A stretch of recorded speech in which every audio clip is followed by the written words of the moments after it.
초록우 산어린이재단에 매달 소정의 금액을 후원하게 되었습니다. 이 모든 게 구독자, 시청자님 덕분입니다. 구독과 좋아요 감사합니다.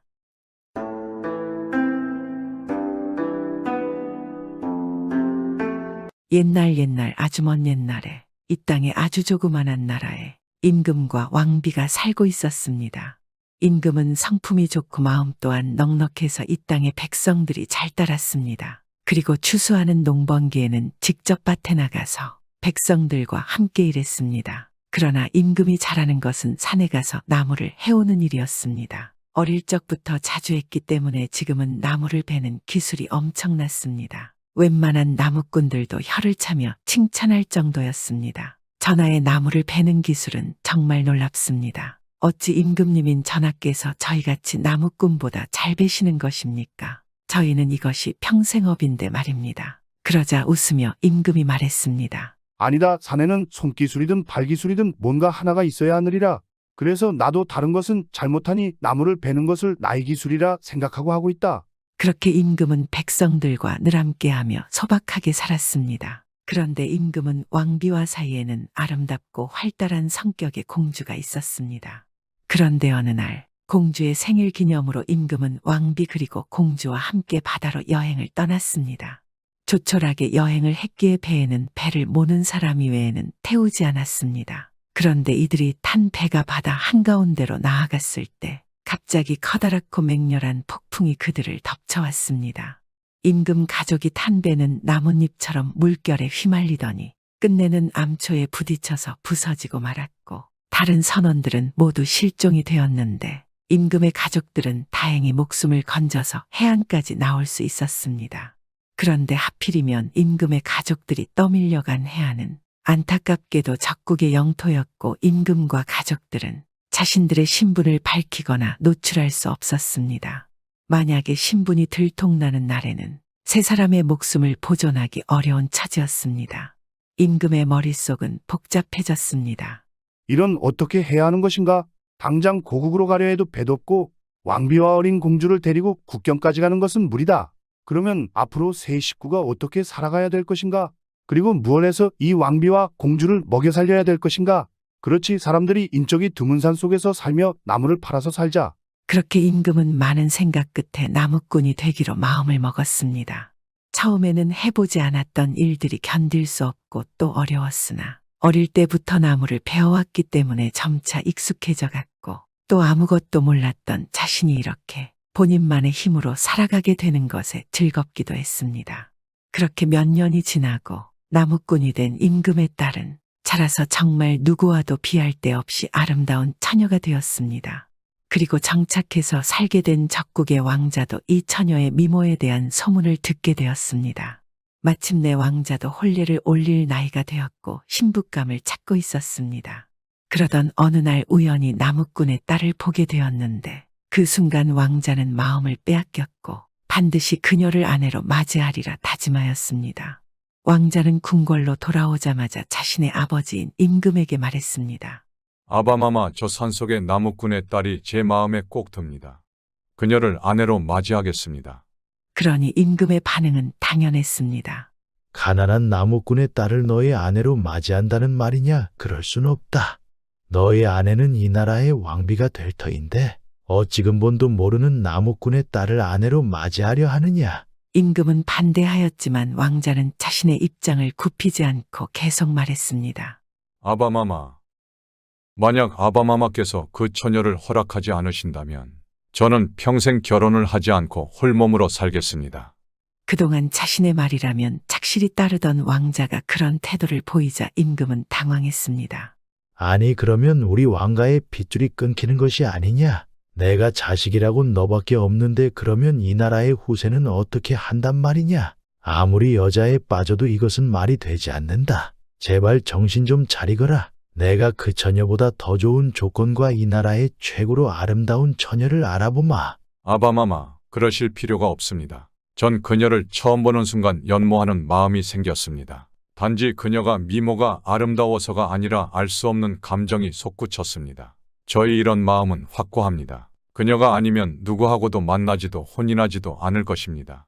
그동안 자신의 말이라면 착실히 따르던 왕자가 그런 태도를 보이자 임금은 끝내 허락을 하였고 다음날 신하를 보내서 결혼을 청하게 하였습니다. 그러나 뜻밖에도 이번에는 그 처녀의 아버지 나무꾼이 오히려 신하에게 되물었습니다. 말은 잘 들었습니다. 그런데 왕자님께서는 무슨 손재주가 있으십니까? 뭐라고요? 손재주라니 그런 게 뭐가 중요합니까? 당신처럼 미천한 나무꾼의 딸을 우리 왕자님께서 데려가 주신다는데 감사하게 생각해도 염치가 없을 터인데 어찌 감히 왕자님에게 쓸데없는 것을 원하는 것이요. 나는 생각이 다릅니다. 아무리 귀한 신분이라 할지라도 손재주 한두 가지 정도는 몸에 익혀두는 것이 좋습니다. 언제 어느 때 필요하게 될지 모르니까 말입니다. 저는 왕자님께서 손재주를 익히시면 그때 제 딸을 내어드리겠습니다. 돌아가셔서 왕자님께 그리 전해 주십시오. 이 신하는 어이없어하며 궁궐로 다시 돌아갔고 임금에게 나무꾼이 한 말을 들은 대로 그대로 전했습니다.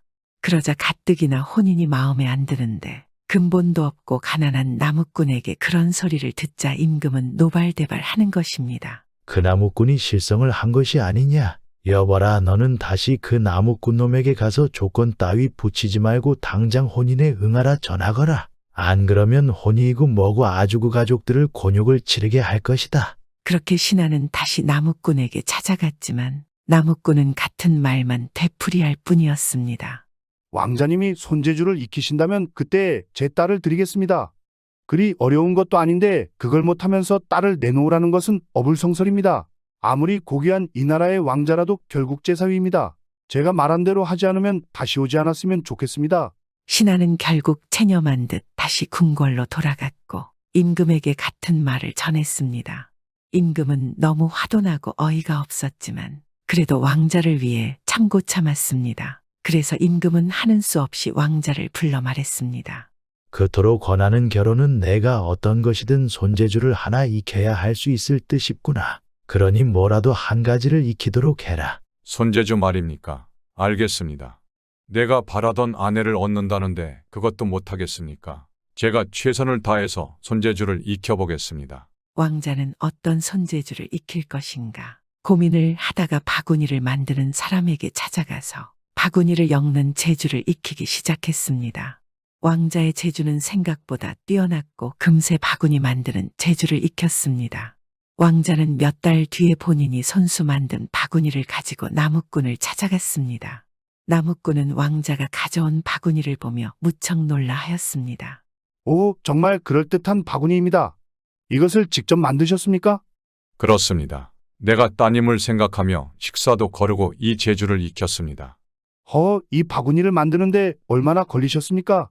아직은 미숙해서 꼬박 하루는 걸린 듯 싶습니다. 좀 더 열심히 한다면 반나절에도 만들 수 있을 것 같습니다. 하루에 이만한 바구니를 만드셨으니 이만한 손재주면 나중에 큰 곤경에 처했을 때도 일어설 수 있는 힘이 될 겁니다. 그렇게 나무꾼은 만족해하며 자기 딸과 혼인을 허락했습니다. 나무꾼의 딸과 왕자의 결혼식이 성대하게 열렸습니다. 그리고 그 자리에서 나무꾼은 본인의 원래 신분을 밝혔습니다. 임금도 그리고 왕자도 이 나무꾼이 사실 적국의 왕이라는 사실에 너무나 놀랐습니다. 하지만 놀람도 잠시 적대 관계이던 두 나라가 생각지도 못한 혼인으로 서로 맺어지게 되어 평화가 찾아올 것이라는 기대에 임금과 왕자를 포함하여 신하들과 모든 사람들이 환호성을 질러댔습니다. 왕자는 자신의 장인인 나무꾼에게 물었습니다. 여쭙겠습니다. 어째서 손재주를 배우라고 하신 겁니까? 저는 일국의 왕자이고 이 나라를 물려받을 사람인데 굳이 이런 손기술이 저에게 무슨 도움이 되겠습니까? 그러자 나무꾼이 말했습니다. 말했다시피 나는 일국의 왕이었다네. 그런데 풍랑을 만나 아무것도 없는 이 땅에 오게 되었고 가족들을 먹여 살리는 일이 무척이나 힘들었지. 내가 할 줄 아는 것이라곤 나무를 베는 것이 외에 아무것도 없었으니까 간신히 나무를 베어서 입에 풀칠은 하게 되었지만 그때 나는 너무나 후회를 하였소. 임금이라고 하여 어려운 때를 만나지 않는 것은 아니구나. 간혹 내가 임금이든 왕자든 아무런 소용이 없을 때가 올 수도 있는 것이었구나. 만약 내가 좋은 손재주 한 가지만 있었으면 그 어려운 때를 잘 이겨내고 가족들을 고생시키지 않았을 텐데 하고 말이야. 하여 내 딸과 혼인할 사람은 좋은 손재주 한 가지는 꼭 필요하다고 생각했다네. 그제서야 왕자는 장인인 나무꾼의 깊은 뜻을 이해하고 고개를 끄덕였습니다. 왕자는 결혼 후에 많은 금은 보화와 튼튼한 배를 마련해서 장인 나무꾼에게 보내주었고 이 나무꾼은 그 배를 타고 다시 자기의 나라로 돌아갈 수 있었습니다. 그리고 원래 본인의 자리였던 왕좌에 올라서 오랫동안 나라를 부강하게 잘 다스렸습니다. 또한 적국이었던 나라와 혼인으로 맺어지며 더 이상 다툼도 전쟁도 없는 평화로운 시대가 열렸습니다. 그 후로도 고국으로 돌아간 임금은 시간이 나면 산으로 나무하러 다녔습니다.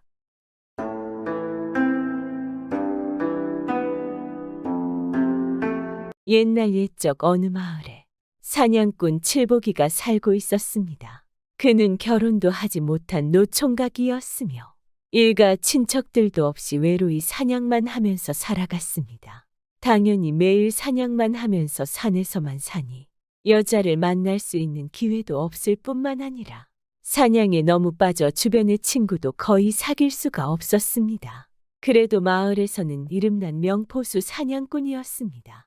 그러던 어느 날 칠보기는 여느 때와 같이 사냥을 하러 산으로 향했습니다. 그는 산에서 꿩도 몇 마리 잡고 노루도 몇 마리 잡아서 등에 한 짐 잔뜩 짊어지고는 저녁 때가 되어 집으로 돌아가려 하였습니다.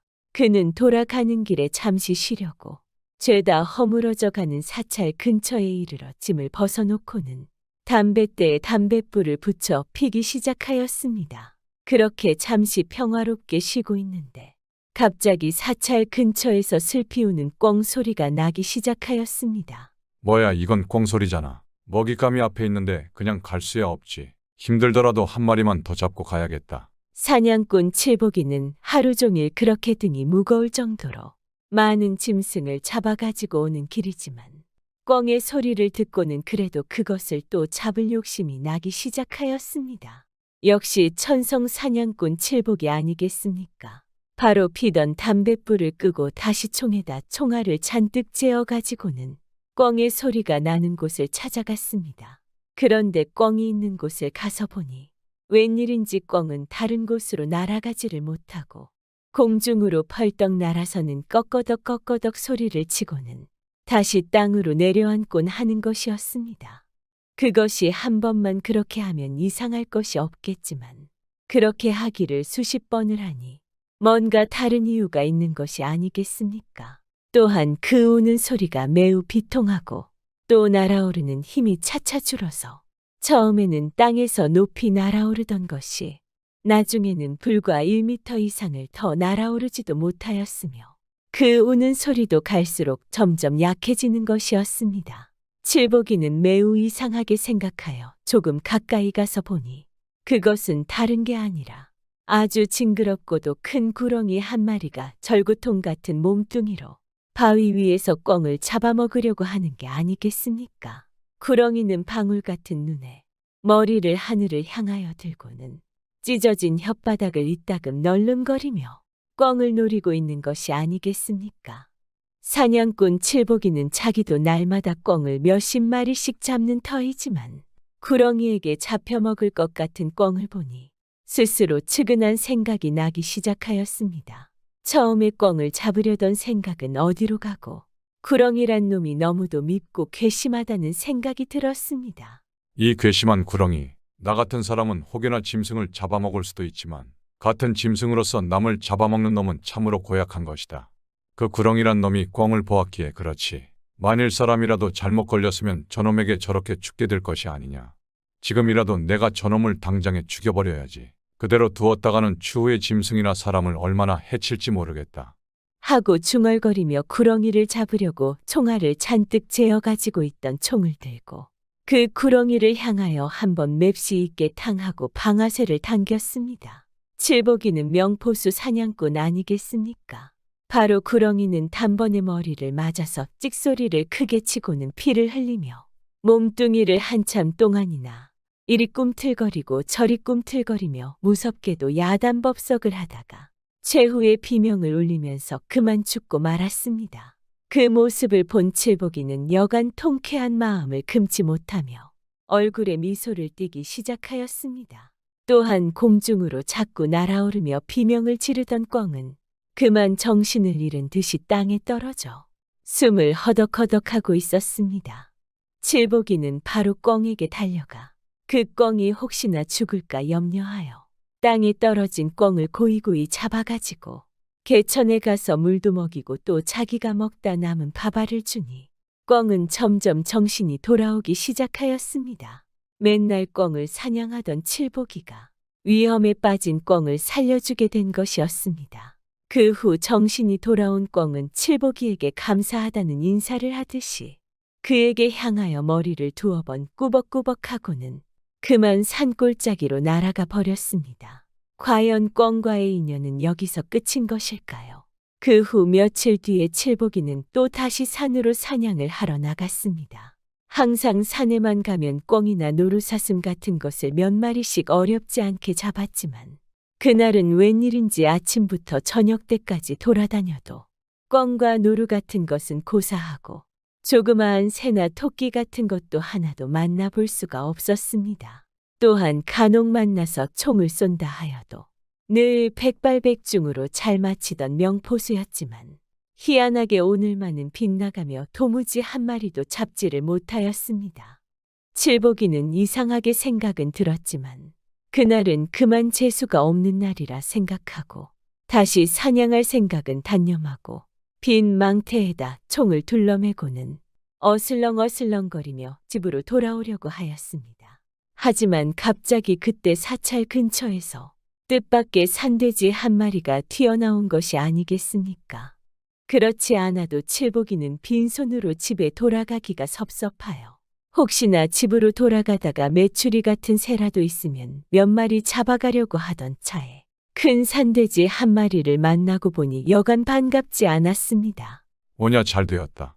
명색이 사냥꾼인데 빈손으로 돌아갈 순 없지. 날은 저물었지만 내 솜씨로 저까지 것이야 한 마리 못 잡으랴. 역시 죽으라는 법은 없구나. 기다려라 이 산돼지야. 내가 간다. 하고는 결의에 찬 눈빛으로 고픈 배를 허리띠로 한번 다시 졸라매고는 총에다 총알을 잔뜩 재워가지고 산돼지를 쫓아갔습니다. 그러나 한 골짜기를 지나고 또 한 산등을 넘어서 이리 쫓고 저리 쫓아도 산돼지는 어찌나 빨리 내달리는지 미처 따라갈 수가 없었습니다. 어느덧 해는 아주 저물어서 땅이 검은 장막을 친 듯이 잔뜩 어두워졌습니다. 또한 그 중에도 험한 산골길이라 자기가 아무리 날마다 사냥을 하러 다니던 길이라도 어디가 어디인지 도무지 분간할 수가 없었습니다. 그저 들리는 것은 바람소리, 물소리, 그렇지 않으면 무서운 맹수의 소리뿐이었습니다. 결국 칠복이는 산돼지는 잡지도 못하고 길만 잃은 신세가 돼버린 것이었습니다. 이거 정말 큰일이구나. 먹을 것도 없고 밤도 어두우니 어쩌면 좋단 말이냐. 어디 쉴 곳이 있으면 좋으련만 주위에 아무것도 보이지 않는구나. 칠복이는 산골짜기를 종일 돌아다녀서 배도 고프거니와 힘이 다 지쳐서 어디로 더 찾아갈 용기가 나지 않았습니다. 그래서 할 수 없이 산비탈 어느 바위 틈에다 몸을 의지하고 그곳에서 하룻밤을 지내기로 하였습니다. 그러나 배는 고프고 산골의 날씨가 여간 춥지 않아서 몸이 덜덜 떨리기 시작하였습니다. 그래서 한 곳에 앉아있지도 못하고 잠깐 일어섰다가 또 앉았다 하며 갖은 고생을 다하였습니다. 그러던 차에 건너편을 바라보니 뜻밖의 나무 틈으로 불빛이 반짝반짝하게 비쳤습니다. 칠복이는 몹시 반가워하면서도 반신반의하며 저것이 불빛인가 또는 별빛인가 하고 눈을 비비며 자세히 보니 그 빛은 과연 별빛이 아니고 분명히 등불빛이었습니다. 밥도 못 먹고 한참을 헤매게 된 칠복이는 그 불빛을 본 순간 얼마나 반갑지 않겠습니까? 이제는 살았다. 저것이 절인지 혹은 산으로 지성 들이러 다니는 사람의 움막인지 알 수는 없으나 찾아가서 우선 밥이라도 좀 얻어먹어야겠다. 정말 배고파 미치겠구나. 조금만 힘을 내보자. 하고는 길도 없는 험한 산비탈로에서 엎어지며 자빠지며 가진 애를 써서 그곳을 찾아가니 과연 오막살이 초가집 하나가 있는데 그 집은 쌀이 문이 잔뜩 닫혀 있고 다만 울타리 사이로 등불빛만 새어 나올 뿐이었습니다. 다급한 칠복이는 집 문 밖에 바짝 다가서며 말했습니다. 실례하겠습니다. 거기 주인장 계시오. 하고 소리쳤습니다. 그러나 아무 대답이 없었습니다. 한 번 부르고 또 한 번 불러도 역시 대답이 없었습니다. 칠복이는 화가 번쩍 나기 시작하였습니다. 게다가 춥고 배고프니 더 화가 치밀어 오는 것이었습니다. 이 집에는 사람이 있나 없나 벌써 잠이 들었나. 아무리 그래도 누가 찾으면 대답이나 해야 할 것이 아닌가 하고는 염치를 불구하고 발길로 닫힌 쌀이문을 탁 차서 열고는 방문 앞으로 가까이 가서 다시 소리를 높여 불쾌한 목소리로 말하였습니다.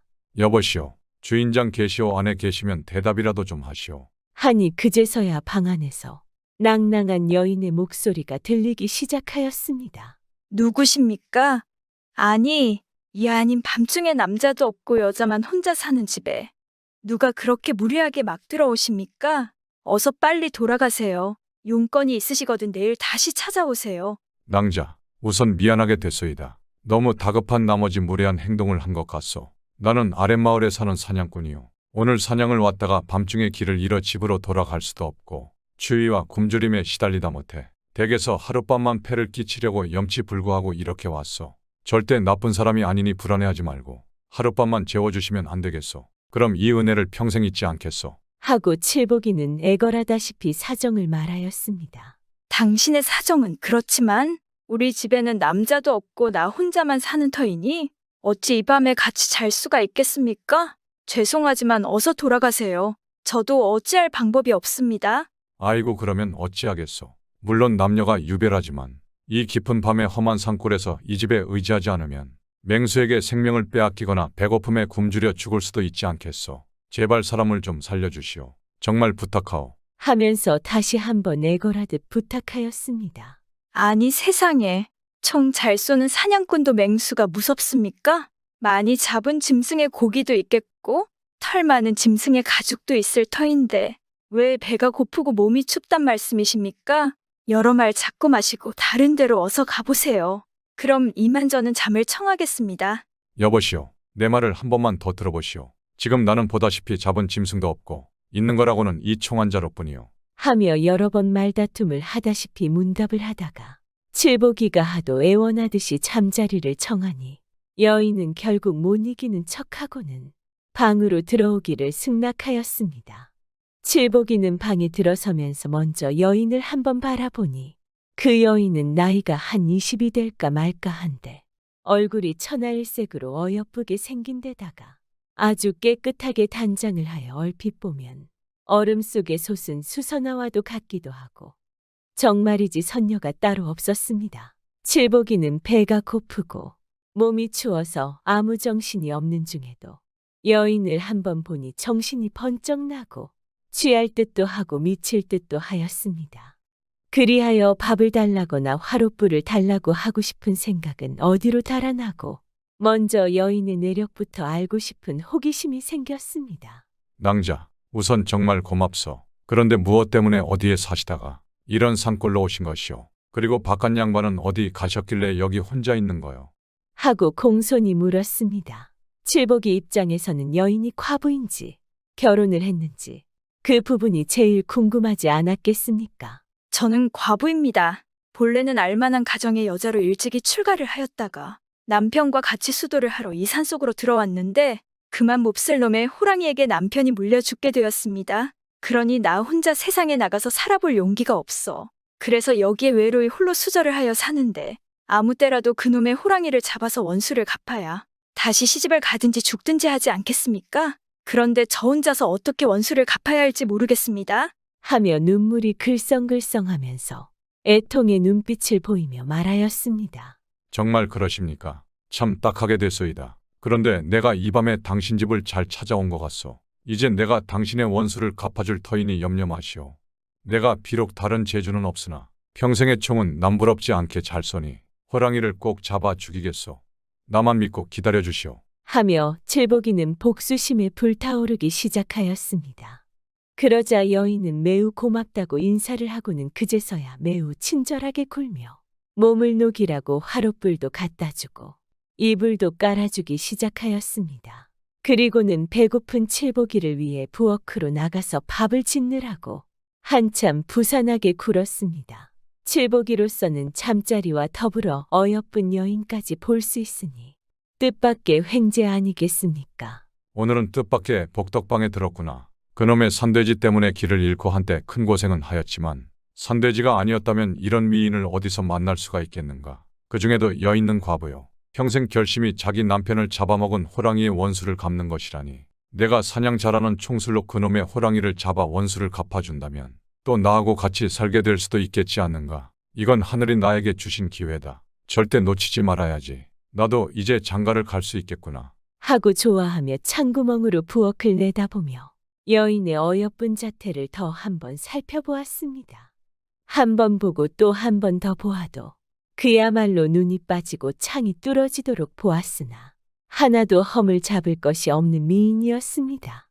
그렇지만 다시 한번 자세히 보니 여인의 눈이 보통 사람의 눈과 다르고 또 가끔가다 혀가 나오는데 끝이 째어지고 날름거려서 뱀의 혓바닥과 다르지 않았습니다. 칠복이는 그것을 보고 깜짝 놀랐습니다. 큰일 났구나. 저것이 무엇이냐. 분명 사람이 아니다.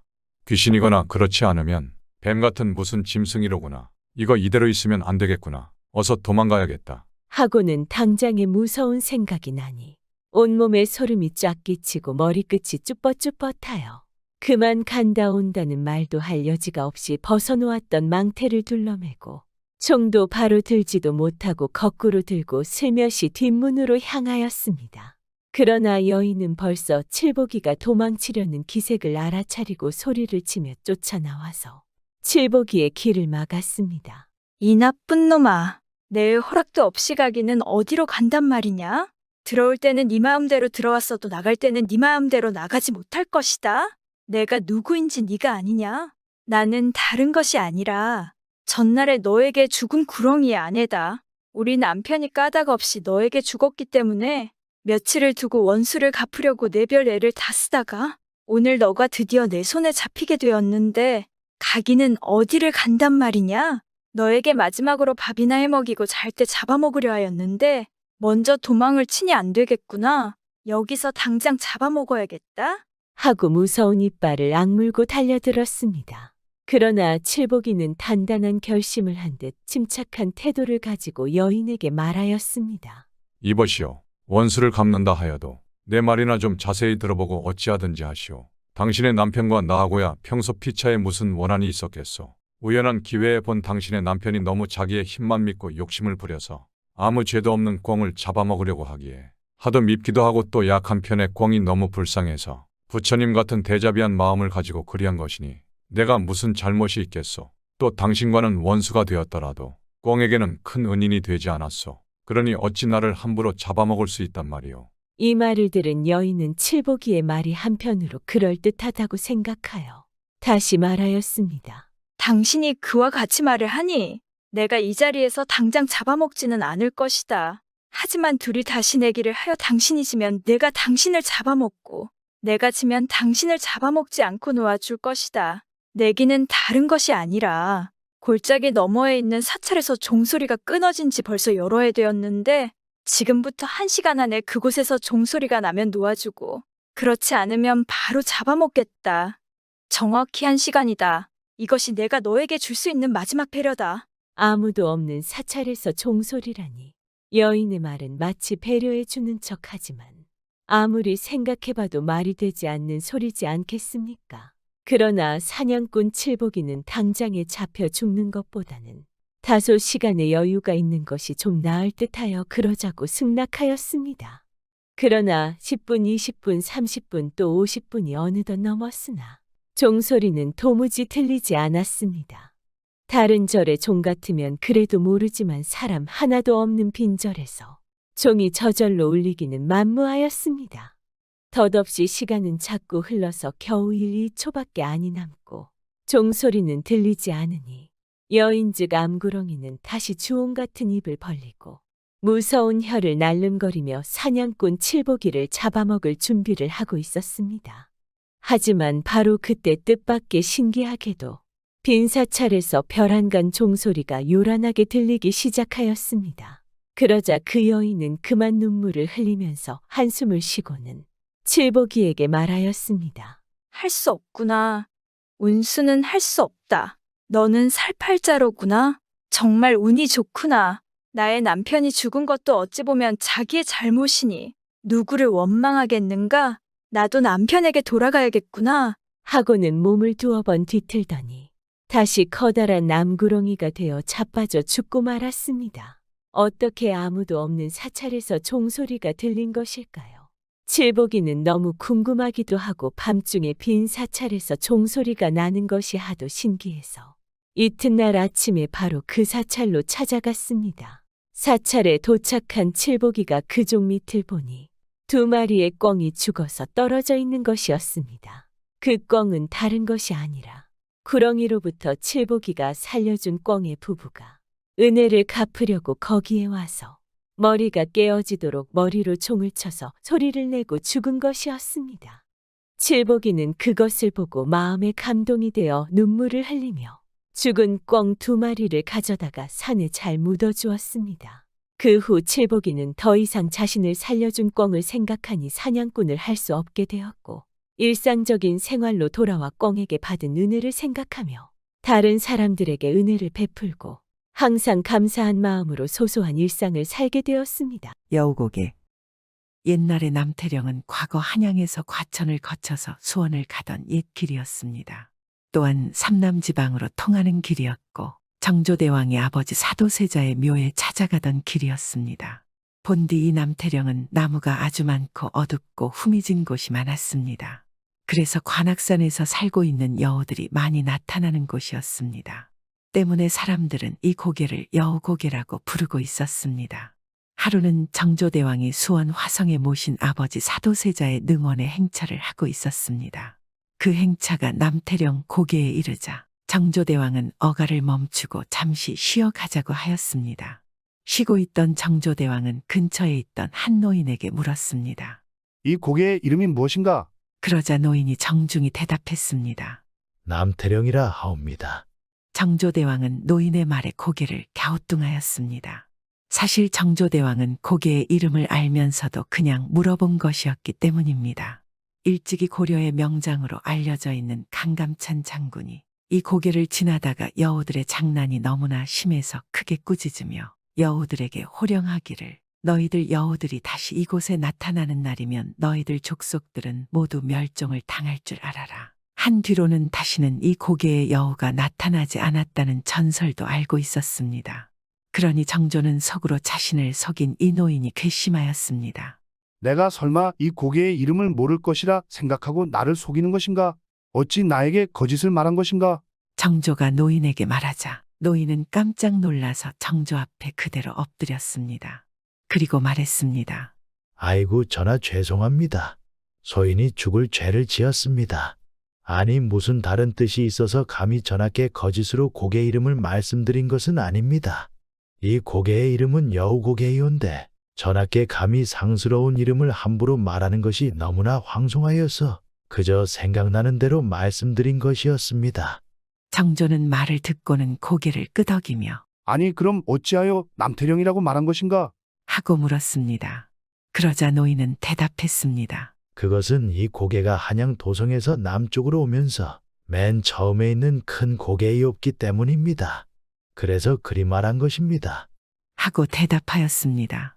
정조는 노인의 설명을 듣고 감탄하였습니다. 그리하여 노여움을 풀고 오히려 그를 칭찬해 주었습니다. 그리고는 그에게 벼슬까지 내려주었습니다. 후로 정조는 이 고개를 남태령이라고 부르게 하였으니 이 여우고개라는 이름보다 노인이 말한 남태령이라는 이름이 사람들 사이에 더욱더 유명해졌으며 지금까지도 그렇게 남태령이라고 부르고 있다고 합니다. 오늘도 재미있게 봐주셔서 감사합니다. 즐거운 하루 되세요.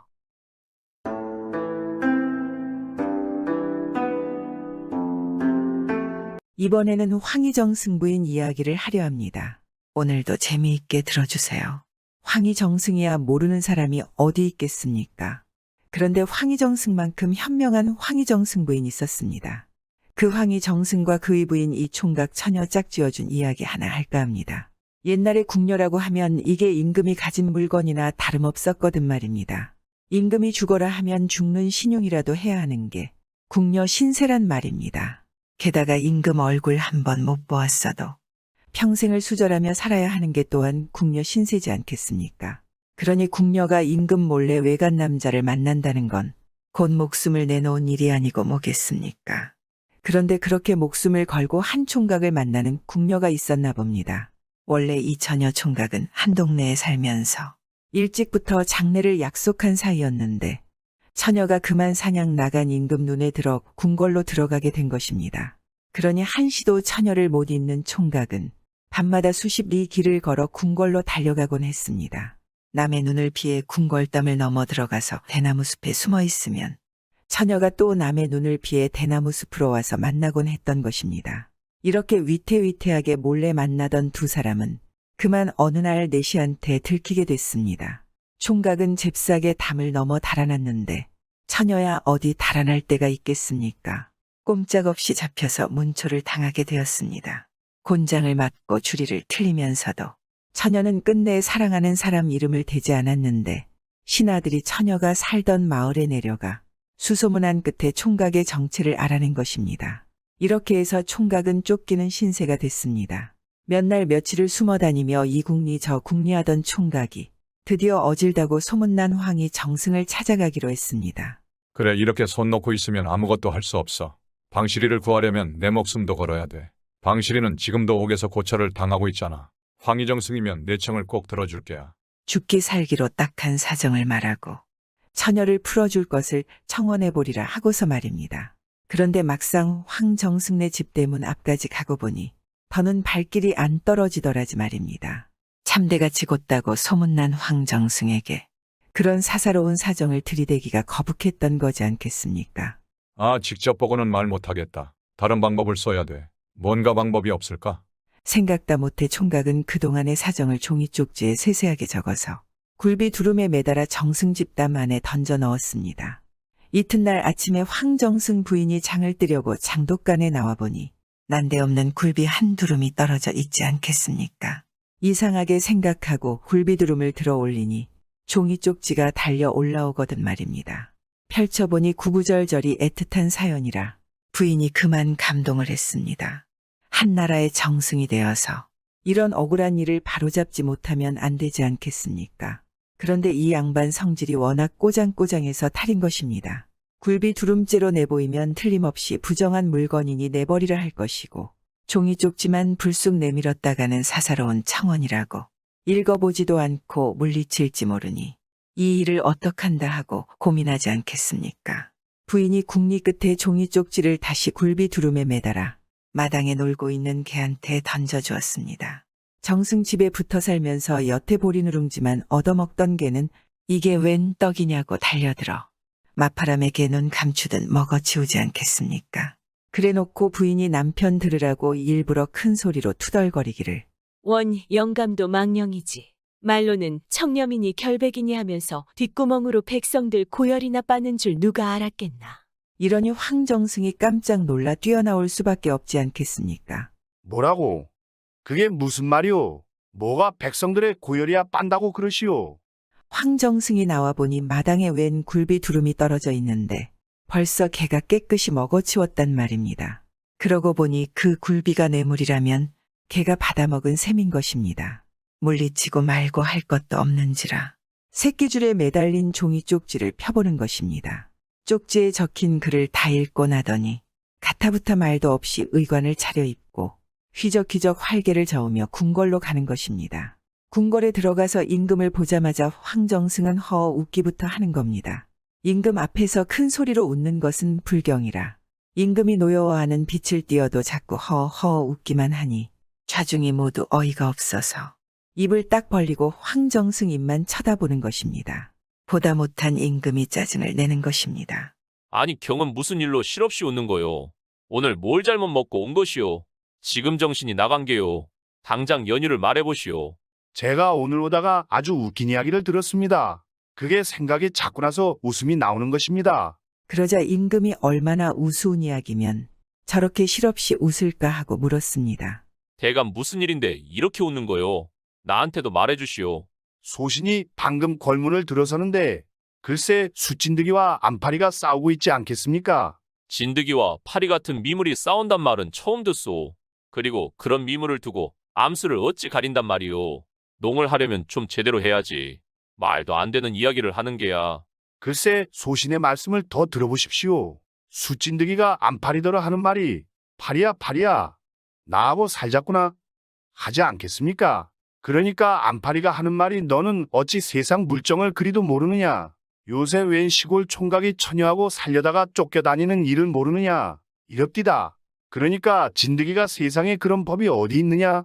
우리 같은 벌레도 마음만 맞으면 암수가 짝을 지어 사는데 만물에 으뜸이라는 사람이 짝짓는 걸 죄를 지은단 말이냐? 그럴 리가 없다 하고 파리는 그렇지 않다 하고 이렇게 싸우더란 말입니다. 정말 말도 안 되는 소리지 않겠습니까? 하도 웃겨서 계속해서 헛웃음이 나는 겁니다. 그게 뭐가 웃기다는 거요. 하나도 재미없는 농인데. 이게 왜 안 웃깁니까? 미물인 파리나 진드기도 원하면 짝을 짓는데 하물며 사람이 그러지 못한다는 게 안 웃깁니까? 그래서 이 말을 들은 임금이 뭔가 생각하는 것입니다. 이쯤 되면 바보가 아닌 다음에야 무슨 말을 하려는지 알아차리지 않겠습니까? 얼마 전 궁녀를 옥에 가두고 문초하고 도망간 머슴을 잡아서 옥에 가두라는 것 말입니다. 임금이 그제서야 손을 휘휘 내저으며 황정승 말을 가로막더니 내경이 무슨 말을 하자고 하는지 알겠소. 그만하오. 하고는 내시를 불러서 하명하는 것입니다. 당장 갇힌 궁녀를 궐에서 내보내고 총각도 더 찾지 마라. 하는 것입니다. 궁녀는 풀려나자마자 항상 총각과 만났던 대나무 밭으로 갔습니다. 그곳에는 총각이 초췌한 채 기다리고 있는 것입니다. 둘은 얼싸안고 기쁨의 눈물을 흘리지 않겠습니까? 그 이후 둘은 혼인해서 아주 오랫동안 잘 살았습니다. 이 이야기는 황희정승의 기발한 판단도 있겠지만 머슴의 곤란한 청을 들어준 황희정승의 부인의 현명함이 있지 않았겠습니까? 이 마님이 간절한 머슴의 편지를 소홀히 여기고 신경 쓰지 않았다면 이 두 사람의 목숨이 남아 있었겠습니까? 두 사람도 살리고 둘을 맺어주어서 백년해로 하게 만든 겁니다. 모두들 청렴하고 현명한 처신을 한 황희정승만 생각하지만 황희정승의 부인도 잊지 말아야 할 것입니다. 부부가 정말 부창부수인 것입니다. 요즘에도 이런 부부처럼 윗사람들이 많았으면 정말 좋겠습니다. 그러면 억울한 사람들이 없지 않을까요? 구독은 공짜입니다.